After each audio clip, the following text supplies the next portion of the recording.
Hi, my name is Dr. Walter Crooks, and I'm here to talk to you today about thyroid problems, specifically hypothyroidism or low thyroid. The thyroid is very sensitive. It has to be. To any changes in the body, it has to react. So when the thyroid malfunctions, as it does in 27 million Americans, the question shouldn't be, what do we do to get the thyroid hormone back up and going? Really, the question should be, why in the world did my thyroid put on the brakes with both feet, pull up the emergency brake, and just stop all of a sudden? Now that's the question that we should ask. Hypothyroidism occurs when too little thyroid, or the thyroid that is there, is not being used. See, there's about 6 different ways, well, there is 6 different ways that the thyroid can malfunction. And really a 7th way when we get to that one in a minute. And medicine only works in one of those ways. So what are you going to do about the other 5 or 6 ways? Other 5 or 6 systems that go awry? Having good thyroid health is so very important. It's brain protective. If you don't have enough thyroid hormone, you have brain damage. In men, it can cause low sperm count, impotence, erectile dysfunction, loss of sex drive. It is very important in gut function, bone metabolism, growth hormone metabolism. It's also very important in the liver and the gallbladder. When thyroid is not adequate, we get sluggish liver, sluggish gallbladder. And I'm sure a lot of you watching this right now have probably had your gallbladder taken out. But one of the most frustrating things about low thyroid is the inability to lose weight. No matter how much you diet, no matter how much you exercise, no matter how little you eat, you just can't lose the weight. Because you see, the thyroid is really the furnace in the body. So if you don't have a furnace, how can you burn anything? Now, I'm sure you've gone to your doctor over and over and your cholesterol might be high. Well, thyroid plays an important part in cholesterol. People with low thyroid metabolize glucose slowly and make fats quicker. So now you have more fat in your blood, causing you to have higher cholesterol, higher LDL, which is the bad cholesterol. And that is all, it's a never-ending cycle if you can't control what the problem is with your thyroid. Doctors keep putting you on statins. Well, statins, to lower your cholesterol, is not getting at the root of the problem. How unlucky are you to have thyroid problems, to have cholesterol problems, to have gallbladder problems, to have all these problems that are not linked? See, that's what medicine does. It compartmentalizes. Well, that's what we don't do here. We look at you as a whole person because every system relies and depends on each other, all the other systems in the body. So I'm sure you've been on thyroid replacement medicine for quite a long time. So I'm almost positive, because it happens with a lot of my patients, they've asked their doctors, Doc, why in the world is my thyroid hormone supposedly at the right level and I still feel terrible? How can my blood work be, quote, normal, yet I feel like I still have thyroid problems? A lot of times their answer is to up your thyroid medicine. Well, it works for a little while, then that goes away.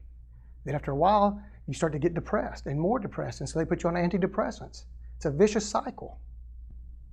Do you suffer from fatigue, weight gain, brittle, dry hair, dry skin, flaky skin,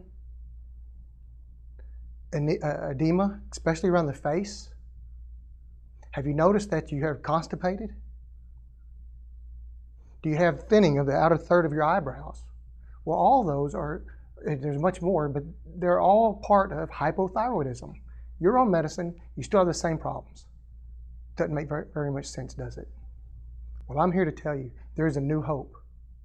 You see, what makes me different, what makes my approach different to thyroid problems than any other doctor that you probably have ever come across, is the way I look at things.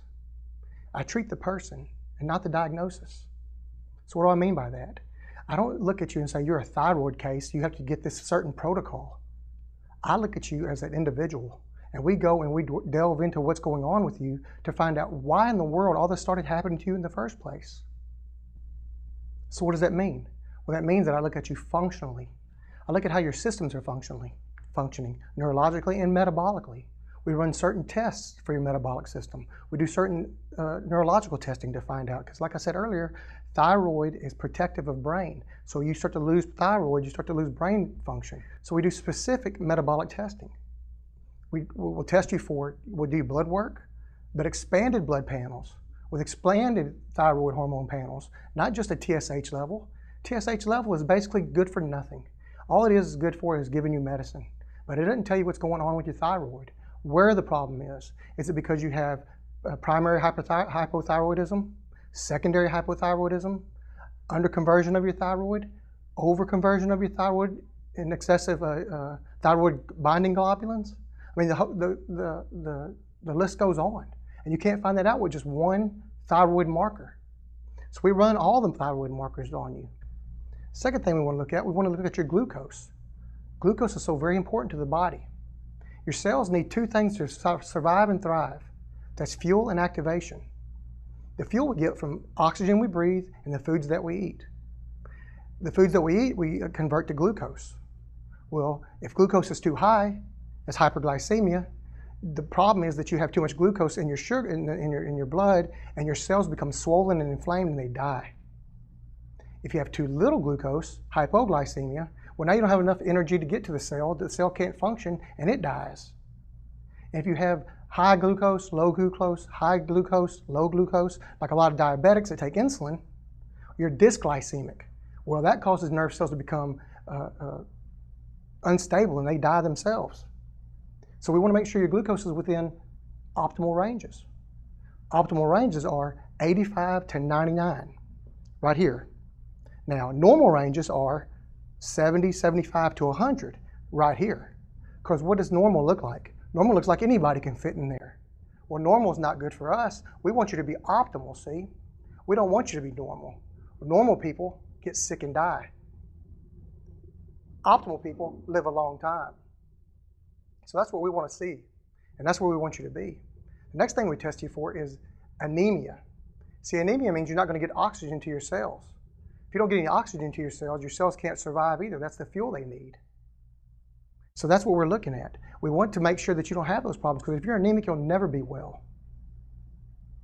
The next thing we're going to test for, there's a lot of other markers we're going to look at in there too. We'll look at your gallbladder, your liver function, enzymes. But then we're going to go and do a food protein test. If we're going to see if you have a reaction to food proteins, certain food proteins. And if you do, this could be causing flare-ups and all kinds of problems in your thyroid. Because if you have a reaction to protein that are found in common foods, you're causing yourself to have an immune system reaction. And that gets to my next point. The other cause of all this could be that you have an autoimmune condition. 70% of people with hypothyroidism have an autoimmune condition called Hashimoto's thyroiditis. So the odds are that you probably have that. And what does that mean? What that means is that your thyroid is basically being eaten away by your body. Your immune system is attacking your thyroid, thinking it's an invader. Medicine won't stop that. You could take all the medicine in the world. You will not stop the invasion, the attack of the thyroid. We've got to calm the immune system down, get it regulated to make sure that it stops this attack. We want to modulate the immune system. So we test for that. You see, they don't do this in medicine because it would not change their protocol. The protocol would be just to give you more thyroid hormone.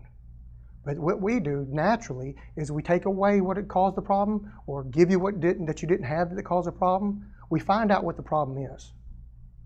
And on a note, people that take iodine for their thyroid think that's good for them. Research has shown that people with hypothyroidism that take iodine have a greater chance of becoming Hashimoto's patients. They've done studies all over the world. In India, they did a whole village. People with low thyroid, gave them all iodine, and they ended up with goiters.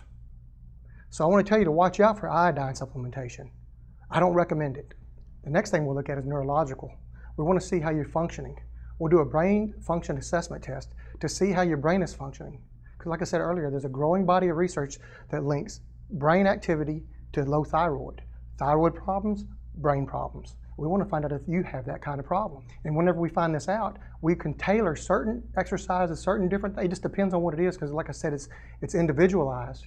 And we can use that to treat you, to make you better, to make you whole again. I use my background in functional neurology, functional endocrinology, functional immunology, and functional blood chemistry analysis to find out, to look at all the body systems all at the same time and determine what is going on and what went wrong in your system and try to correct whatever it was. Sign up here on this page.